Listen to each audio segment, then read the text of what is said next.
Hey guys, this is Chad from Trio Gamers. So today's game, we are playing Pillars of Eternity. So this is actually a successor of the Baldur's Gate Dark Alliance series. For those of you that remember those games on the PS2, um, really excited when I came across this game. I already have a file made, but we're gonna start a new game for those of you that are getting into it to start off with. We have all these different options of story time, easy, etc. We're going to do normal, accept,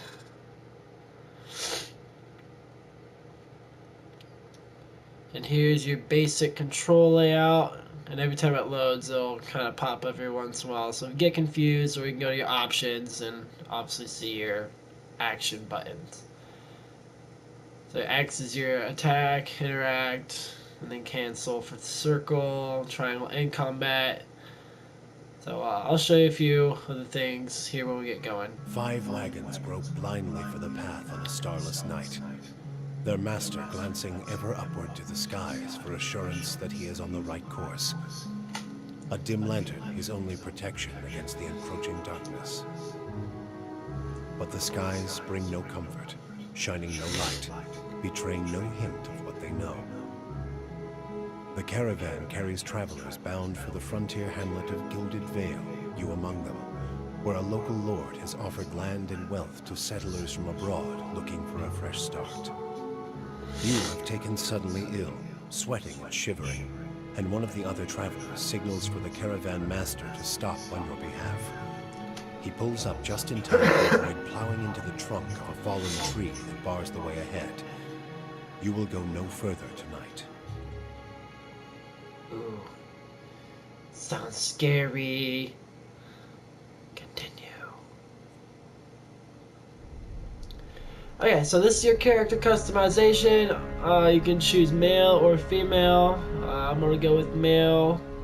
You can go then from there. You can go from your race. You have human, how do you pronounce that? Dwarf, elf, Orland, and godlike, and each one gives you a brief description of what each one is and where they come from, and some of their special abilities. Like humans got +1 resolve and +1 might, which we'll get more of that here in a couple minutes. And then same thing with the next ones.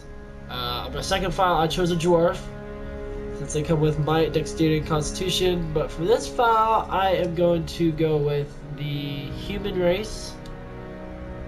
And then from there we go to sub-race. So this is kind of where you get more in depth with your background. Some meadow folk, they're most common. Traditionally live in the edges of the elven forest. And then the ocean folk, they originate near the equator. Obviously live by the ocean. And then savanna folk, more migrated northern realm type people. We'll go with the most common, just keep it basic. And then from there, we'll go to class. And you can choose Barbarian, Chanter, Cypher, Druid, Fighter, Monk, Wizard, Rogue, Ranger, Priest, and Paladin. Obviously Barbarian, each class has its own special abilities. So as you can see here, you have starting ability, Carnage. With the melee attacks, they automatically reduce damage attacks, and then you have athletics +2, survival, endurance, health, etc. And then each one has their own little thing. I'm gonna choose Paladin, I think. Let's see how this is. You got pretty good endurance, health is high, accuracy very high, deflection high. So yeah, I'm gonna choose Paladin for this go around. And then you can choose your order. Bleak Walkers. Let's go. I'm gonna go with Gold Pack Knights. That sounds pretty cool. Yeah, seems pretty cool. Gold Pack Knights. And you can choose whatever one you want. If you have any comments from here on out, or you have any tips that if you've ever played this game, feel free to leave comments. It'd be very helpful since I'm actually getting into this. I'm really new, so I'm very open to tips to help you guys and others that watch this video. From there, abilities. So here's your abilities. We're gonna do Flame of Devotion. Yeah. And then your attributes. You can start off with 15 points. I like to kind of go through and get one on each one to start off with, and then kind of hit the starred ones, which is your main attributes for this character, and then kind of hit the rest of the points on the last few. Again, that's kind of up to you. That's kind of how I've always played games like this. Kind of try and balance out my character as much as possible and sprinkle a little more on like might or constitution as I go. Culture. You can also choose your culture.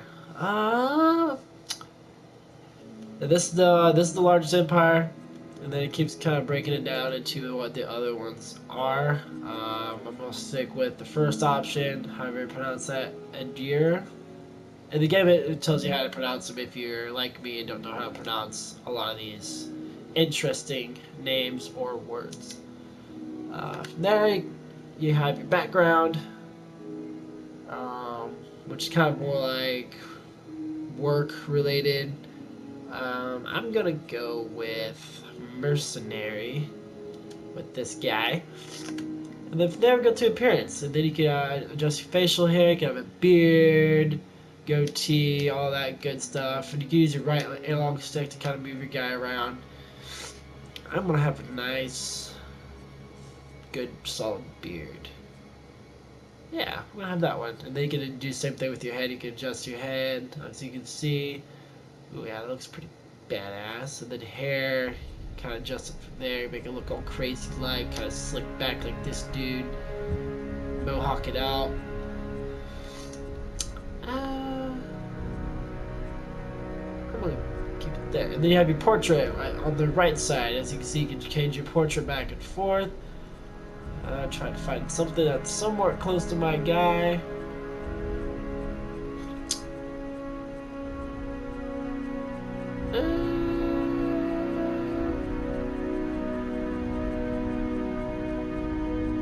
How do I go back to those guys in the helmets? We'll just leave it at that.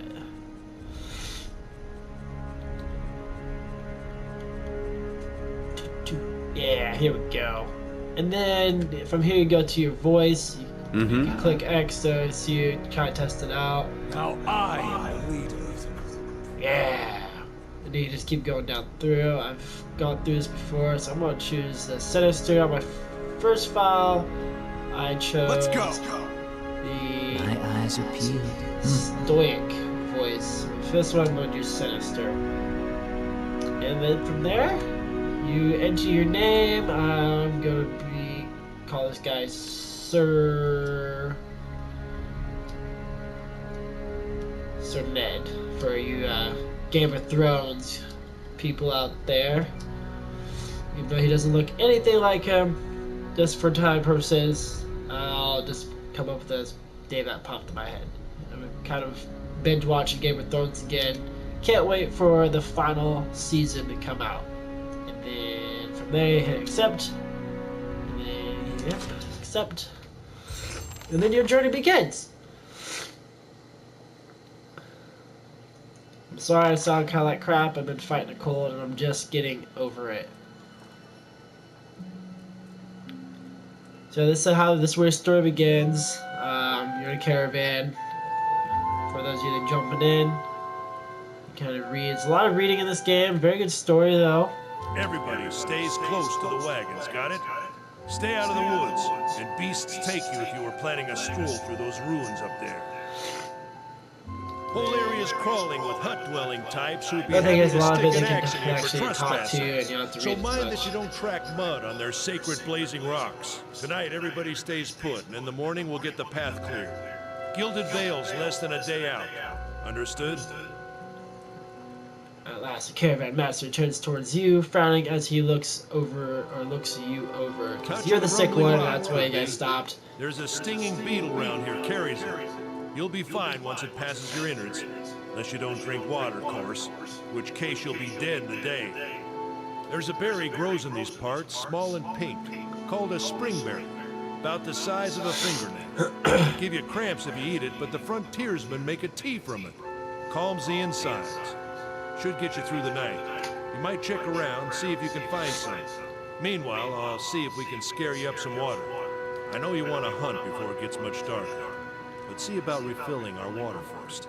Got a sick one here. Alright, so here you can choose which dialogue you can choose. If you want to figure out where the bears are at, it kind of tells you where you, a general area where you can find them. They grow on a bush that's common around here, kind of funny looking. You'll know it when you see it. Doubt you'd have to go far off the road to find one. So yeah, you really don't have to go off far off the road. But I'll try not to spoil it too much for you guys. And if you're wondering what the ruins are, you can Nothing see you what won't the see ruins on are. half the hills of Air Glonfoth. Money to be made selling their knickknacks in Defiance Bay if you don't mind getting stuck with Glonfoth and arrows now and again. They didn't build them, but I'll be the effigy if they don't watch them like a mother bear. Of course, all the ones around here have been ransacked 10 times over. You Got can ask nothing who left built worth it, half a or is paw. it dangerous out So I here? hear. You can ask what these huge rocks in the background you can see at the top of the screen, those kind of glowing like rocks. Or you can just leave and go find the berries. So let's do that. Hold on. Take someone with you. I know you're not some helpless tenderfoot, not like most of this lot. But you drop dead, I don't want to be looking for the body. Got a schedule to keep. Kalisha. Kalisha! The woman looks up on her own He time. needs to find some springberries. Watch that he doesn't drop dead. No promises. What kind of guide says something like that? Kind you can afford. Don't listen to her, you're in good hands. And I pay too well, if anything. Off with you. Aiden should have supplies. See that you're equipped before you head out. We're in harsh country. Get your berries and hurry back.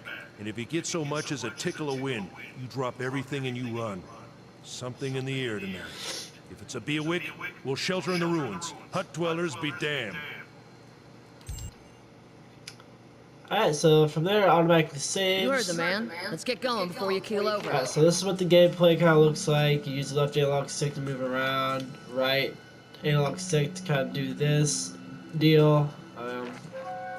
So over here, you see there's a lock. There's Press a pig, X there's a analog woman. to kind of lock it. You need lock picks, so you can go around and kind of search the caravan. You interact with other people in the caravan or people as you meet while traveling. Hit next, and this kind of gives you a brief description on how to interact with people. You can see in the bottom, you can hit L3 to disable, circle to close, L1 for the previous page, or R1 to go on to the next page, and or finish. As you can see it go up, you can see interact. It kind of says, oh, Caravan Life doesn't agree with you, does it? You look as raw as a merchant Hugh did, which you'll beat him eventually. You can kind of skip through the crates. Oh look, my armor, and then here's the lockpicks I was talking about. You kind of take those guys. For combat, you hit triangle. I'll pause in the middle of combat, and you'll see this little cross-like thing. You just hover over, and you'll see a sword, and you'll hit that. But we'll get more to that later. Here's your little circle cycle chart. You can have your character level up, attack, inventory, formation. You can put your squad in to get more people. Options, stronghold, which you do not have yet. Combat log, active effects, which we'll get more into later. Journal, camp. So this is where if you need to rest and heal, you would need to set up a camp. Right now it says 0. It means we have no camping supplies, which we will get to later. And then your map, which to show you the map, and you can kind of scan over, and then here's your world map. Alright, from here, here's your activities circle. So if you're here, Flames Devotion, that ability, or circle ability, I should say. And then Second Wind, more endurance, and each one gives a brief description of what it does. So this one's endurance. The user for this one, full